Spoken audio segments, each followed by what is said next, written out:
Welcome to today's episode with Sun Up Stories with Bharti, where creativity meets courage and reinvention become reality.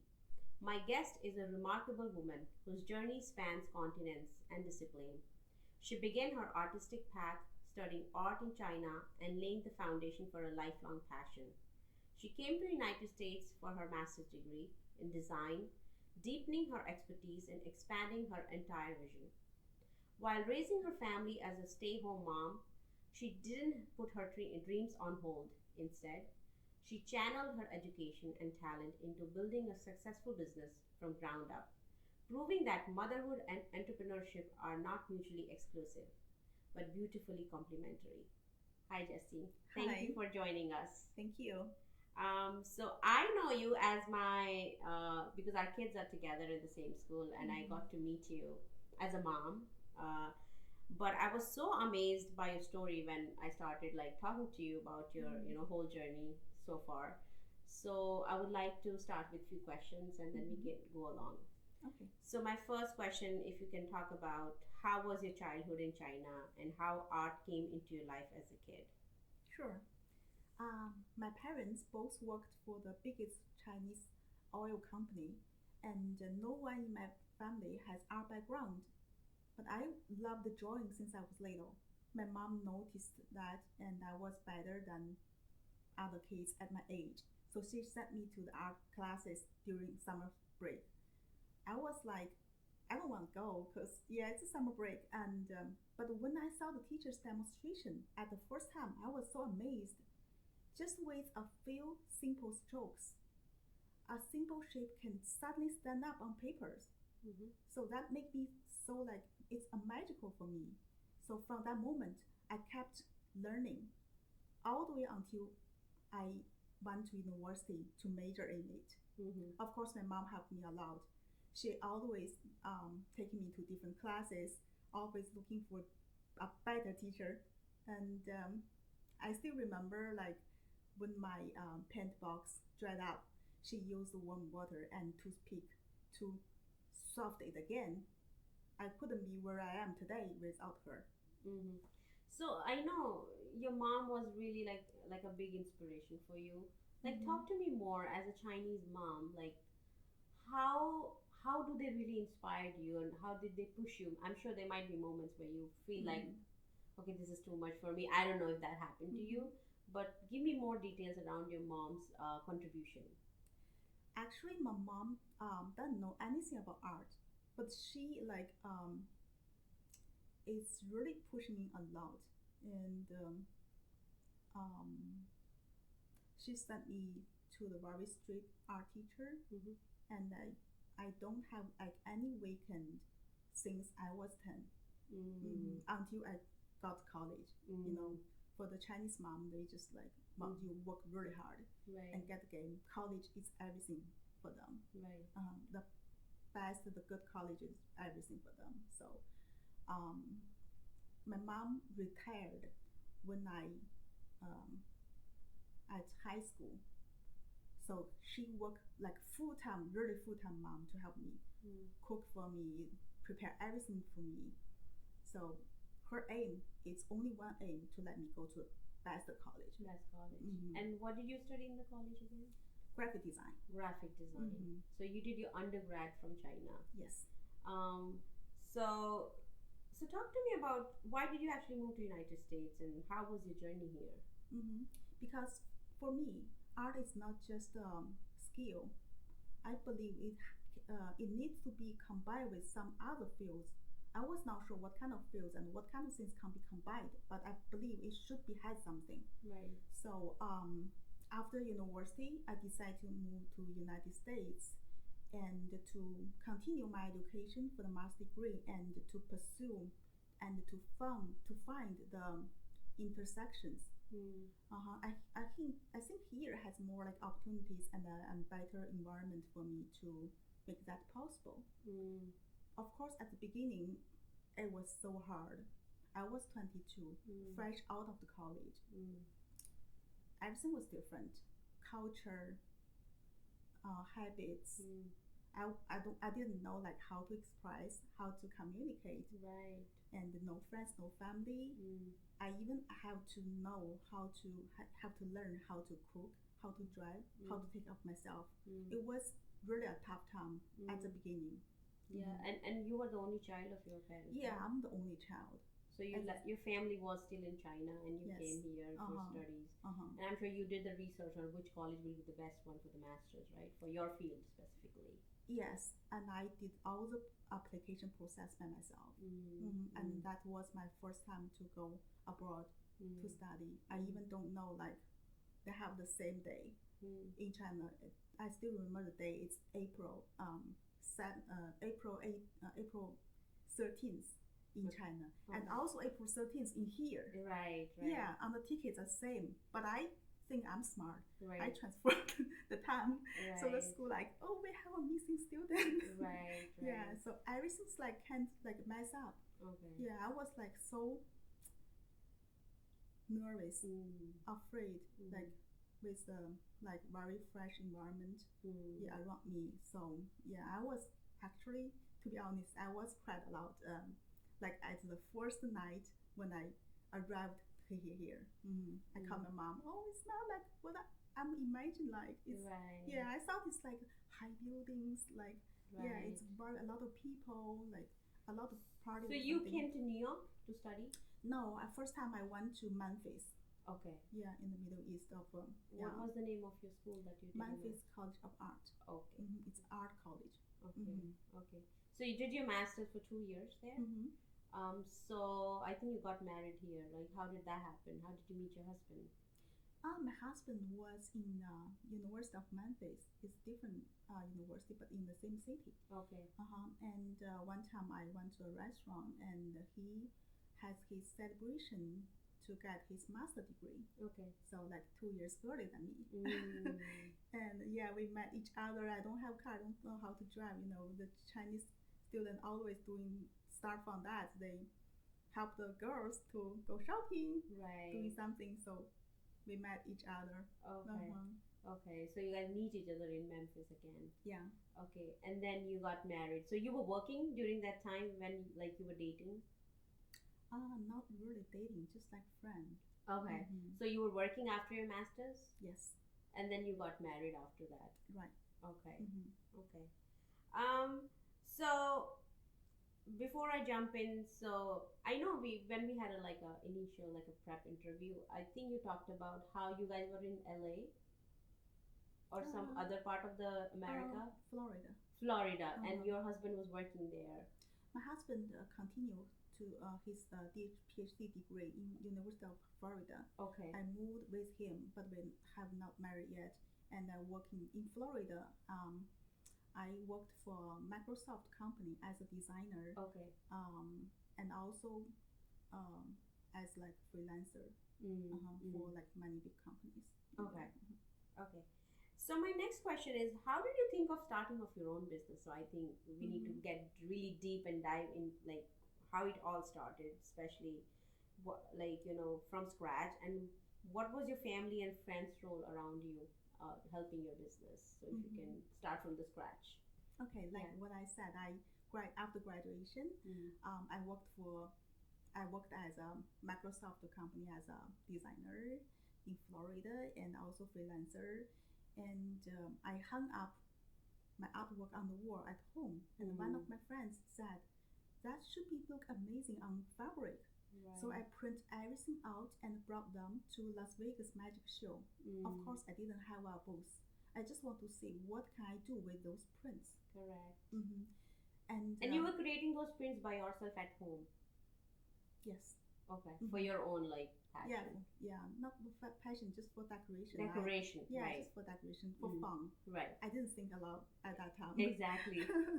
And when I at Las Vegas and I met someone and they look at my portfolio or artwork and they said, why don't you print them on fabric and start your own brand? Right. So since 2018, I start my own label, Jessie Zhao New York, as an independent designer brand. At first, I only have silk scarves, but now we have dresses, bathing suits, ceramics, throw blankets, and more. And we are planning to end yoga leggings for next year. So before we jump into what's happening today, like talk to me about. So you went to Las Vegas. You kind of showed your work to the people in that gathering, and like I remember you talked about how your husband actually left the job. You guys moved to New York or something happened, right? Because he wanted you to expand on your passion. Yeah. Of course, in Las Vegas, it's kind of like embarrassing moment because I don't have I'm not the exhibitor. I'm not the buyer. So I have to like talk to someone with no reason. Right. So yeah, that's kind of embarrassing. But I want to try. I want to hear the people's interaction. What can they think? Right. Maybe just like general talking, but they can give me some hint, some ideas. Right. Yeah, and for my husband moving from somewhere, because my family has been a very important support, biggest support for me. For the mom of two, finding the balance between the job, between the work and the family, you never has a perfect solution. That's like impossible. Right. So I think the key is the time management. So how can you manage your time? And I think this is the one and only solution of it. Kind of. Like I can finish my part of work before kids back home, and I can finish the rest after they fall asleep. As entrepreneur, you don't have like a regular schedule. Correct. You have to make your own schedule. Right. And my husband support me a lot. He changed his job and moved our whole family to New York. So I could have more opportunities to grow. And I still remember one time late, I was so exhausted and coming back late on the train from Manhattan, and where he was waiting at the station with our two kids. Wow. Yeah. At that moment, I was like, okay, I deserve that. We deserve that. So so with I couldn't do like this far today without them behind me. Yeah, that's so amazing. Like he has, like your family has been the strength of pillar. Yeah, and he has a full-time job. He has to commute to Manhattan every single day. He's a doctor, right? Yeah, he worked at Mount Sinai. Okay. Yeah. So he has a pretty demanding job himself. Yeah. And on top of it, he supports you wherever you need help. So that you can thrive your business, right? Whenever I need help, and he changed his schedule and steps into take care of the kids. And for now we like expand a lot. He always did the other jobs for me, like some contracts, some meetings, like how to deal with platform, some technology skills like coding HTML. That's the things I couldn't do. Right. So a lot of things. Yeah. Right. Not only like take care of the kids. Right. Yeah. He can help me like this we can work together. This is not. Make some decisions. So before I jump to the next question, I want to ask how your kids take this whole entrepreneur that you're like working towards. Like, how do kids feel about it? At first, when they like can remember something like back to 2017, that was my first time to attending New York Fashion Week. I brought two kids from Chicago. I wasn't here in New York yet. From Chicago to here attend my show. They like audience sitting in the back, but my little one just fall asleep, and my daughter like I thought she doesn't understand, but she still remember now, and they show they don't care, like, oh, I know my mom is doing something, but when they're at school, they Google their mom and show their friends. I think okay, they do proud of me. Yes. Yeah, they know what I'm doing. They know what's going on, even they didn't talk a lot. Yeah, and I think you're teaching them, you and your husband are teaching them by your actions more than telling them.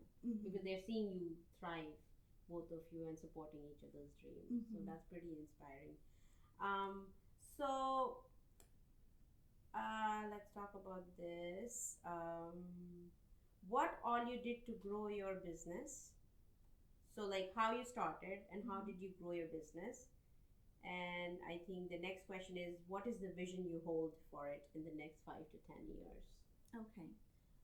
Since 2018, we started attending major B2B commercial trade shows in New York, like Coldplay, Magic Show, New York Now, and from since then, there are like around 600 retailers carrying our products across North America, including Smithsonian Museum, um, Met's Opera, Wave Hill, and National Museum of Women in Arts, a lot more. And the year before last year, we entered Macy's. Last year, we entered Nordstrom, and our bathing suits are one of the bestseller on Nordstrom on the first page, first one. Wow. Yeah. And I want to tell my guest, whatever dress Jessie's wearing, this is her design. It's also it's one of her product. So it's pretty amazing to see the prints and how like detailed they are. So like when you were like working on your business, like what like struggles you had, like roadblocks? A lot of things struggle, like every single day, every single minute. Yeah, because you don't have time to rest. Because our manufacturing in China and our customs in here. So in the daytime, I deal with the customers, all the things like marketing place, email marketing place, affiliate marketing place, social media, like customer service a little bit. And during night, I have to contact the manufacturer. Right. There have a lot of like problems going on. Like where this shrink, where this like the fabric, how that stretch, 4-way stretch, how can that make the shape work perfectly? A lot of like things I need to learn. Right. Even like shipping, duty tax, a lot of other fields I have to learn. Like doing this, I learned a lot of things and met so many different kinds of people. Yeah. That's just, I think it's a treasure for me. Yeah, yeah, because you just started with like, okay, you had an interest in art, right? That was your education and everything. That's all I know. But now running a business just doesn't stick to that. You have to learn everything, how to run a business, right? And did you started with a team initially? Like how big of a team was in the starting, and how big of a team it is now for you? At the beginning, like 6 years ago, only me and myself, of course. Okay. And we packed every single things. Right. On our house is just like warehouse. Okay. Yeah, everything on the floor. We print out all the like packing slip, shipping labels. Okay. Web and one, don't make mistakes. Right. Me and my husband doing that all night. Even now? Not now. Okay. Yeah. And later on, we grew up very like kind of quickly, and now we have about like 20 people. We have a very kind of big warehouse in Farmingdale. Okay. Like 15 people. Okay. They doing the packing, return, something like that. And we also have a showroom in Manhattan. Okay. Some people like doing the marketing place, somebody doing the social media or like digital marketing. So you go to Manhattan to visit the office? Actually, not every day, but sometimes, yeah. Okay. And where is the office located? Sorry. In the fashion garment district. Okay. Okay. So there are how many people in Manhattan supporting the business?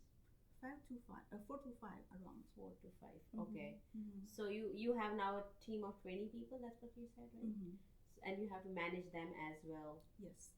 And then you have to run the payroll also for them. Like everything you kind of taking care of. Actually, we outsourcing something. Okay. A lot of outsourcing things. We have a consultant She has a lot of like experience on how to do the bathing suits. Okay. And other like SEO, Google marketing, meta marketing, something like that. A lot of outsourcing. Okay. So I'm very curious. So when you were growing your business and you're finding these new challenges, how to do this, how to do that, what was a big help? Like, what was the biggest help for you to learn all those things? Like, were you reaching out to people who had the expertise in that area, or you Google things? Like, how did you make yourself more like a more aware business woman, basically? Actually, I didn't like intend or on purpose to learn something, but the things push me to learn. And I like they push me to some place. I just go with them, and in the meantime, I learned a lot of things like how to like sew the bathing suits, swimming suits, what kind of fabric, and how height, how the weight of the fabric, a lot of details. Yeah. So I think you were looking for the answers. So because you were trying to find the solution. Yes, and I really hear from our like customers. I really care about feedback and customer service email. And when I was in the trade show, I really love that moment. I stand in the trade show. A lot of like boss or like owner, they don't go there. Right. They just hire some like salespeople. Right. But when you go there, you have the first time contact with the customer. They give you the information. That's the most important thing. Yes. Yeah, they have some suggestions. They want to talk to you. Right. They love to do that. Right. And that's the most important thing. Doesn't matter like how much you sell. So every time I went there by myself, the whole day, like full day, like yeah. So that happens every year, that trade show? Yeah, every year, but we didn't do that from this year because not like a startup anymore. So, okay. Okay. So that's great. And like, what is your vision for your company next to 5-10 years? Yeah.